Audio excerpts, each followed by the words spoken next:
El factor común consiste en, como lo dice la palabra, en toda esta expresión buscar qué factores hay en común. Es decir, primero lo que tenemos que hacer es encontrar cuál es el máximo común divisor, o sea, cuál es el mayor número entero por el cual se puede dividir a todos estos términos.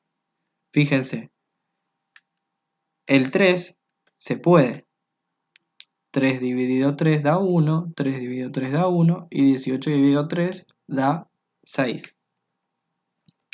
A su vez, se puede dividir todo por x también.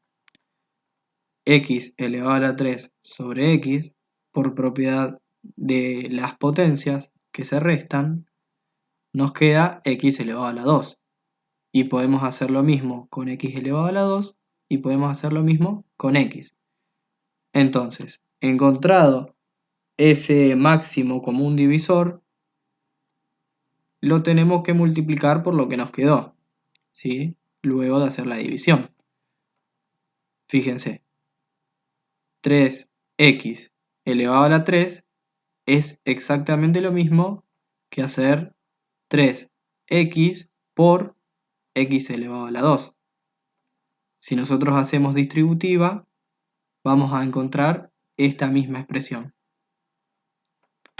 Pero fíjense que no termina ahí el ejercicio. Del paréntesis podemos encontrar dos raíces. Como vimos aplicando la fórmula de la resolvente, este término se puede escribir una vez encontradas las raíces de esta manera. Y ahí sí ya queda factorizado de manera completa. Para aplicar binomio cuadrado perfecto, lo primero que se tienen que fijar es que tienen dos términos separados por un más o por un menos, y todo eso elevado a la 2. Solamente en esos casos pueden aplicar la fórmula del binomio cuadrado perfecto, que decía que el primer término elevado a la 2 más 2 por el primer término por el segundo término más el segundo término elevado a la 2 es lo mismo que el primer término más el segundo, todo eso elevado a la 2. Y fíjense que esta fórmula sirve con más y sirve con menos. Lo único que tiene de distinto es esta parte donde se multiplica 2 por el primero y el segundo término. El resto es igual. Y otro dato que puede ser útil es que a ustedes les pueden dar tanto esto como para que desarrollen el binomio cuadrado perfecto, o esto como para que se den cuenta que es el inverso de un binomio cuadrado perfecto. Para factorizar utilizando la diferencia de cuadrados, lo primero que tenemos que buscar es un término elevado al cuadrado menos otro término elevado al cuadrado. Partiendo de eso, podemos encontrar la raíz cuadrada exacta de esos dos términos. Por ejemplo, en este caso, la raíz cuadrada de x elevado a la 4 es x elevado a la 2, por la propiedad de los exponentes. Y la raíz de 16 va a ser 4. Ahora, simplemente siguiendo la fórmula, vamos a encontrar estas expresiones, ¿sí? Ahora, fíjense, en este caso podemos aplicar de vuelta la diferencia de cuadrados. ¿Por qué? Porque tenemos un término elevado al cuadrado, que es x elevado a la 2, y restado a otro término que también está elevado al cuadrado. Fíjense, 2 elevado a la 2 es igual a 4. Entonces, hallamos las raíces cuadradas de ambos términos y aplicamos la fórmula de diferencia de cuadrados. Fíjense que no lo puedo aplicar en el caso de la suma, ¿sí? Esta fórmula solo sirve en caso de resta. Al factorizar utilizando Ruffini, lo que estamos haciendo es buscando las raíces de este polinomio. Lo primero que tenemos que hacer es ver los coeficientes que tiene el polinomio ordenados de mayor a menor grado, ¿sí? Por eso primero está x elevado a la 3, después pongo x elevado a la 2, después x y después el término independiente. Entonces, el coeficiente en este caso es 1, el coeficiente en este caso es 4, y así con los otros dos. Suponiendo que este término 4x elevado a la 2 no estuviera, nosotros lo tenemos que reemplazar con el coeficiente 0, ¿sí? O sea que en este caso, en vez de 4, tendría que poner 0. Esto es para que el polinomio esté completo. Entonces el procedimiento es el siguiente.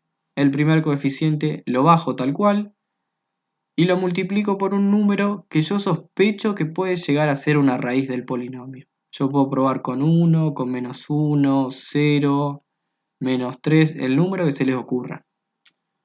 El procedimiento es multiplicar 1 por -1 es igual a -1. Entonces sumo 4 menos 1 da 3. Y de vuelta hago el mismo procedimiento. 3 por -1 te da -3. 1 menos 3 es -2. -2 por -1 da 2. Y -2 más 2 da 0. Entonces, como nos da 0, nosotros podemos asegurar que es una raíz. Si no da igual a 0, no es una raíz. Nosotros de la resolvente ya sabíamos cómo se escribían las raíces, con el signo contrario. Entonces, acá voy a escribir x más 1. Y del otro lado de la multiplicación lo que me queda es, fíjense, los coeficientes estos, pero ahora tienen un grado menor que el original, que el primero con el que empezamos, ¿sí? Fíjense, al principio teníamos x elevado a la 3 en este lugar. Entonces, esto es x elevado a la 3. Esto es el coeficiente de x elevado a la 2. Esto es el de x y esto es el término independiente. Ahora, todo eso baja a 1, ¿sí? Porque encontramos una raíz. Entonces, esto ya no es x elevado a la 3, ahora va a ser x elevado a la 2. Esto ya no es x elevado a la 2, ahora va a ser x. Y esto ahora se convierte en el término independiente, que si se fijan es lo que escribimos acá, ¿sí? Yo podría seguir haciendo este procedimiento, pero si lo intentan, van a ver que no van a poder encontrar otra raíz. No porque no tenga, sino porque la raíz no es un número que se les va a ocurrir, ¿sí? Fíjense, siempre, como x está elevado a la 3, es decir, este es el máximo grado que toma el polinomio, van a haber 3 raíces, y nosotros solo encontramos una. El resto puede que sean números que nunca se nos ocurriría, como la raíz de 3, o un número imaginario, pero sí existen esas raíces. Primero lo que tenemos que hacer es buscar entre estos términos si hay un factor común. Por ejemplo, acá se repite la x con la x y acá se repite la a con la a. Entonces sacamos el factor común que ya sabíamos. Sacamos factor común x y sacamos factor común a. Y como nosotros ya sabíamos factor común, podemos sacar de vuelta factor común entre x más y x más y. Este y este. Entonces nos queda la suma de esta x con esta a. Solamente podemos aplicar la fórmula resolvente cuando tenemos una expresión de este tipo, es decir, con un término x elevado a la 2 igualado a 0. Tampoco sirve si de este lado del igual hay algo distinto a 0 o si de este lado del igual hay una x elevado a algo más que 2. Por ejemplo, 3, 4, 5. Fíjense, podemos decir en este caso que el coeficiente que está multiplicando a x elevado a la 2, que es nuestra a, es igual a 1 en este caso.